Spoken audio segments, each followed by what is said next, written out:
welcome to episode 3 of The Bark. I'm Michael Terzakis. I'm Trayvon Brown, and we have an action-packed show for you tonight. First, we'll kick it off with men's and women's basketball here at Butler. Then we'll take an inside scoop with McKenna, talking to Finley Bizjack. And then after, we will give you some NBA news, and then kick it off with Men on the Street.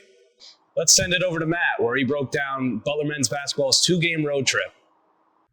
Thanks, guys. This past week, the Butler men's basketball team played in 2 crucial games deep in the heart of Big East play. The first game was on Friday night in Omaha against the Creighton Blue Jays. The Bulldogs were without starting point guard Posh Alexander due to a foot injury, which meant that Landon Moore would step up into the starting lineup. With the Bulldogs trailing early, Moore hit a 3 to put the Bulldogs up 12-11. He finished with 8 points in the game. Later in the first half, with Butler trailing by 10, Pierre Brooks hits a 3 to cut the lead. After Creighton missed a 3, Landon Moore pushed the ball up the floor to Finley Bizjack, who hit a 3 at the buzzer to cut the lead to 4 at the half. In the second half, Butler got off to a hot start, hitting 5 of their first 6 shots and using a 15-7 run, capped off by this Bowden Kapke 3 to take a 4-point lead over Creighton. The Blue Jays retook the lead after Trey Alexander hit a layup with 12:15 remaining in the game, but after a Bizjack layup with just under 12 minutes left, the Bulldogs took the lead again and never looked back. The game would be tied at 3 different points in the half, but the Bulldogs never trailed after the Bizjack layup. After the teams traded free throws down the stretch and a few forced turnovers, Butler found themselves leading 99-98 with half a second remaining. Moore did just enough to disrupt the inbounds lob to Kalkbrenner and secure the win for Butler in an instant classic game. Butler went back on the road on Tuesday night to Hartford to face the number 1 ranked UConn Huskies. Posh Alexander returned to the starting lineup and made his impact felt early as he put the Bulldogs on the board with a layup. Later in the first half, the Huskies sparked an 11-2 run to go up 12 points on Butler. Cam Spencer and Donovan Clingan combined for 9 of the 11 points for UConn on that run. Trailing by 11 with time winding down, Butler hit their second first-half buzzer beater in as many games. This time it was DJ Davis to shrink the UConn lead down to 8, heading into the locker room. In the second half, the Bulldogs came out on a 5-0 run thanks to 5 straight points from DJ Davis. Davis scored 14 straight points for the Bulldogs between the end of the first half and start of the second half and finished with a game-high 21 points. UConn extended their lead back to 8 points after Butler went on a 3-minute scoreless drought. The Dogs climbed back to as close as 5 points thanks to an Andre Screen putback dunk with over 11 minutes left, and then again after a Pierre Brooks 3 with 2:30 left, but the Huskies kept the Dogs at arm's length down the stretch, taking the victory 71-62. The Bulldogs sit at 15-8 overall this year and 6-6 in conference play. Now over to McKenna for a feature with Finley Bizjack. First-year guard Finley Bizjack started playing basketball at a young age. He said his mother was a big influence on his love for the game. As long as I can remember, really, my mom played college basketball, and so she kind of put it on me at a young age, and ever since then, I can't remember a day where I haven't played it. While the coaching staff initially brought Bizjack to Butler, his teammates have made the decision worthwhile. When asked who he looks up to, Bizjack jokingly said he hates his teammates, but the smile on his face said otherwise. I love all of them. They all have different pieces of advice to give me, and I've found very helpful, but I wouldn't say there's one individual as much as it is the majority. In multiple games this season, the Dogs have started out slow in the first half, but have been able to bounce back, pulling off some big wins. Bizjack said being down isn't always a disadvantage. I think it's a lot of fun because whenever you start down by that, there's really no pressure, and it's just only room to build off of. We also fight back because we have a great group of guys that is committed to fighting and doing the right things down the stretch when we need them. Bizjack feels that he has adjusted well to this larger stage of competition. He played one of his best games of the season against Creighton, scoring 11 points, including his 3-point buzzer beater at the half. Bizjack expressed his high hopes for himself and the team as the season continues. I think my personal goal goes with my team goal, and that's just to win every single game possible. I like to believe I'm a big winner and making winning plays and doing whatever I can to contribute to winning. And for the team, I think it's just to play as long as we can in March and hopefully leak into April. Thank you, McKenna. Big East basketball has not only been a battle for the Butler men's team, but it's also been a battle for the Butler women's team. The Butler women's basketball team is right in the thick of their schedule right now in the Big East. Let's send it out to our basketball expert, Kendall Wingler, who had more information about Butler women's basketball. Following a 75-65 loss to Creighton, the Butler women's basketball team hopes to bounce back when they host St. John's Friday night.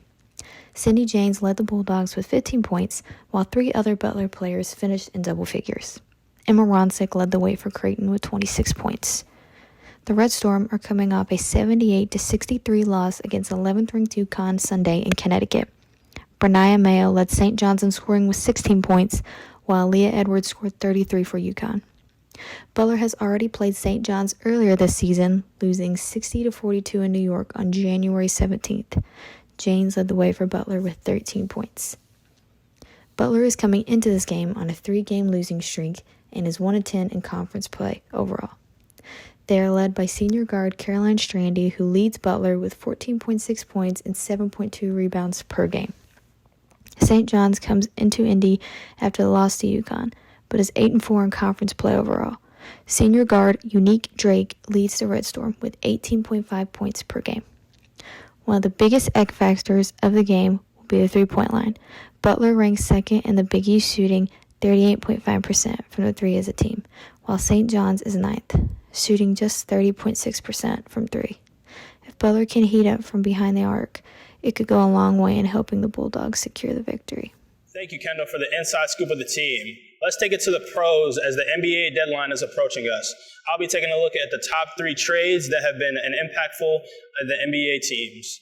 Siakam is a proven talent with his ability to score, defend, and play multiple positions. He seems to be the missing piece that the Pacers needed to elevate their game.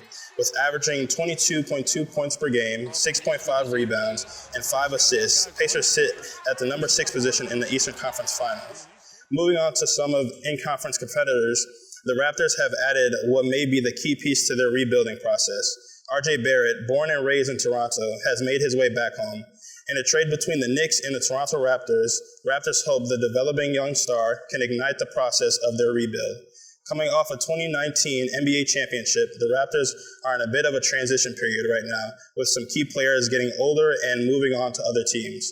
With RJ Barrett averaging 19.3 points per game, 5.3 rebounds, and 2.8 assists, Toronto has high hopes for the future.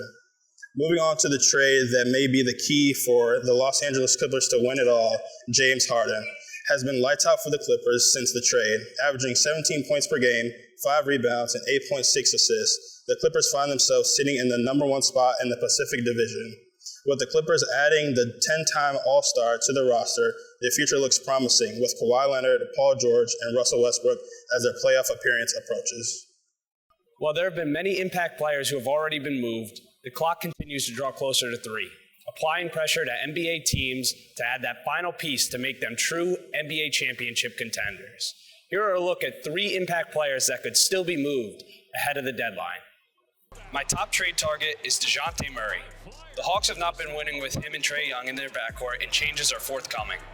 With that being said, Murray is a terrific point guard with a ton of value. He's averaging over 20 points per game to go along with 5.2 assists per game. A team that desperately needs a point guard for quite some time are the Lakers. The Lakers have been on a witch hunt for a third star to pair with LeBron and AD, and Murray would fill that void tremendously. Murray does a little bit of everything, both offensively and defensively. Adding Murray gives them a true point guard that can take up the ball, distribute the ball, and play good defense on the perimeter. This is a match made in heaven and a move the Lakers need to make if they want any chance to compete in the West this season. My second trade target is Kyle Kuzma of the Washington Wizards. Kuzma's been a bright spot during a down year for the Wizards. Kuzma has averaged over 20 points per game and 6 rebounds a game across 111 games with the Wizards in 2 seasons. With a record of just 9-41, the Wizards will continue to look to acquire first-round picks, and Kuzma might be the guy worth giving up a first-round pick for. A good fit for Kuzma are the Dallas Mavericks. The Mavericks have 2 stars in Luka and Kyrie, but lack much else beyond them. Adding Kuzma gives them a legitimate third scorer and a scorer down low, something this team doesn't have. I don't know if this necessarily makes the Mavericks title contenders, but it certainly makes them a lot better. My third and final trade target is Malcolm Brogdon. Teams love Brogdon. His price isn't too high. He's the perfect player for a role that is in the highest demand, a backup point guard. Brogdon is one of the most consistent guards in the league, and he's averaging 15.4 points, 4.7 assists, and is shooting nearly 40% from 3 for his career. A team that needs him desperately are the New York Knicks. The Knicks continue to look like title contenders every day, but seriously need help in their second unit. Adding a guy like Brogdon, who fits the mold of the Knicks and has playoff experience, is exactly what this team needs. Brogdon is destined to be traded, and Blazers should receive a nice package in return for him. With there being a lot to look at in the NBA trade deadline for the last couple hours, let's send it over to Noah. Let's stay in the professional sports with the Super Bowl predictions. With Super Bowl weekend fastly approaching, I'm taking to the streets of Butler University to talk about Super Bowl plans and to find out who they have winning the championship. Okay, today I'm here with Logan, Logan, what year are you? I'm a junior, What's your major? sports media major. What are your plans for the Super Bowl weekend? I'm going to go see my buddies down at Tulane and have a good time. And who do you have winning the Super Bowl this year? I have the 49ers Why? because I don't like Taylor Swift. You're not a Swiftie? Absolutely not.